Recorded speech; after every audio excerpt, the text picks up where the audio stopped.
جنات یا ملائک تو تھے، والجان خلقناہ من قبل من نار السموم، یا فرشتے ان سے بھی زیادہ پہلے۔ صحیح مسلم میں ہے ان ملائکۃ اللہ خلقت من النور، آگ کی جو چمک ہے اور روشنی ہے وہ کارآمد حصہ ہے، اسی سے ملائک پیدا ہوئے، اور یہ جو آگ کا حصہ ہے وہ ظلمت ہے اور سیاہ ہے اور جلانے والا ہے اور نقصان دہ ہے، اس سے جنات پیدا ہے۔ جنات اکثر مجھ سے جھگڑا کرتے ہیں کہ آپ ہماری اصلیت غلط بیان کرتے ہیں۔ میں نے کہا یہی تمہاری اصلیت احکام المرجان میں قاضی بدر الدین شبلی نے بیان کی ہے، اس سے بڑا جنات کے حالات پر امت میں کوئی آگاہ نہیں۔ ایک عالم گزرے ہیں قاضی بدر الدین شبلی الحنفی، اس نے ایک کتاب لکھی ہے احکام المرجان فی غرائب الاخبار و احکام الجان۔ حضرت اقدس امام الازہر محدث کبیر فقیہ علی الاطلاق آیت من آیات اللہ الذی ينظر نظیرہ فی ساعة الاطلاع وقوة الباح فی الاحادیث والاسانید والآثار بل فی الجمیع العلوم الاسلامیہ والفنون العربیہ، شیخ و مشایخنا و استاد و اساتذتنا و وسیلتنا الی اللہ حضرت اقدس مولانا محمد انور شاہ صاحب رحمۃ اللہ علیہ نے بھی لیلۃ الجن میں قاضی بدر الدین شبلی کی کتاب کا حوالہ دیا ہے۔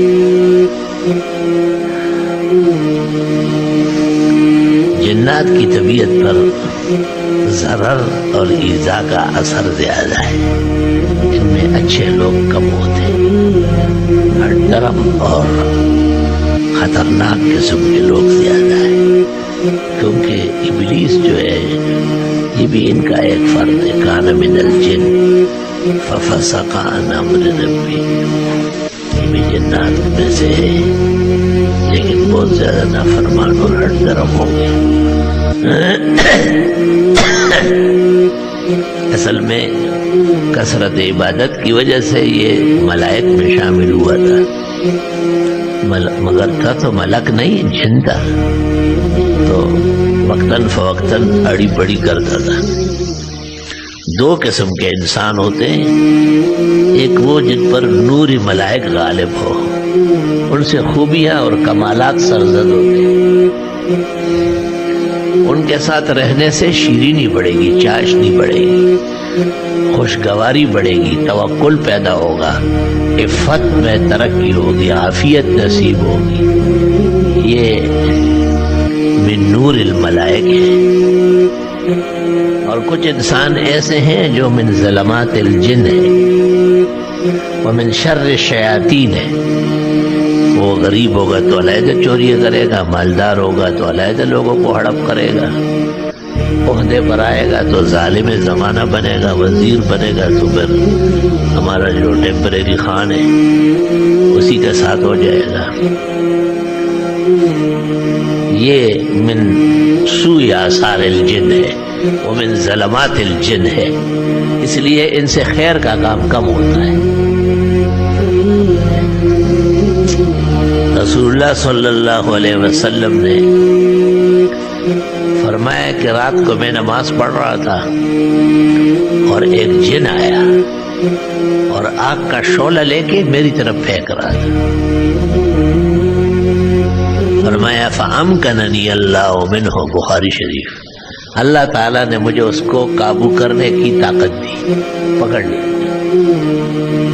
آگ سمیت پکڑ لیا، جیسے چور رنگے ہاتھوں پکڑا جاتا ہے۔ فرمایا میرا ارادہ ہوا کہ مسجد کے ستون کے ساتھ اس کو باندھوں اور صبح مدینہ منورہ کے بچے اس کے ناک کان کھینچ جا رہے ہیں، بچوں کا تو ایک کام، کوئی چیز ہاتھ آ جائے۔